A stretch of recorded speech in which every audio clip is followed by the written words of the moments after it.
ஊழியர் சேமநிதி வாரியம் இபிஎஃப்பின் புதிய மூன்றாவது கணக்கான அக்கவுண்ட் பிளெக்சிபிளில் பாக்கி தொகையை பொறுத்து நினைத்த நேரத்தில் குறைந்தது 50 ரிங்கேட்டை சந்தாதாரர்கள் மீட்க முடியும். அப்படி சந்தாதாரர்கள் மீட்கும் தொகை அவர்களின் வங்கி கணக்குகளில் நேரடியாக போடப்படும் என இபிஎஃப் அறிக்கையொன்றில் தெரிவித்துள்ளது.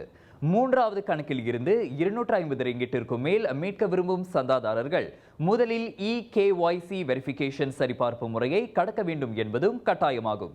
EKYC அல்லது எலக்ட்ரானிக் நோ யோர் கஸ்டமர் என்பது இபிஎஃப் அக்கவுண்ட் பயன்பாட்டில் உள்ள முக அங்கீகார தொழில்நுட்பத்தின் மூலம் மின்னணு அடையாள சரிபார்ப்பு செயல்முறையாகும்.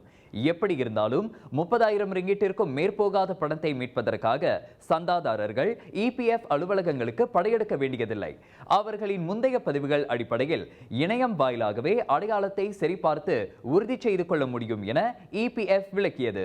55 வயதுக்கு கீழ்ப்பட்ட இபிஎஃப் சந்தாதாரர்களின் கணக்குகள் மறுசீரமைக்கப்பட்டு தேவைப்படும் போதெல்லாம் பணத்தை மீட்கும் வசதியை கொண்ட மூன்றாவது கணக்கு அண்மையில் அறிமுகம் கண்டது. தொடக்க கட்டமாக அக்கவுண்ட் சுஜாத்ரா எனப்படும் இரண்டாவது கணக்கில் இருந்து குறிப்பிட்ட தொகையை அக்கவுண்ட் பிளெக்சிபிள் எனும் மூன்றாவது கணக்கிற்கு மாற்றவும் விருப்ப அடிப்படையில் சந்தாதாரர்களுக்கு வாய்ப்பளிக்கப்பட்டுள்ளது. மே 11 முதல் ஆகஸ்ட் 31 வரை ஒரே ஒரு முறை மட்டுமே அவ்வாய்ப்பு வழங்கப்படுவது குறிப்பிடத்தக்கது.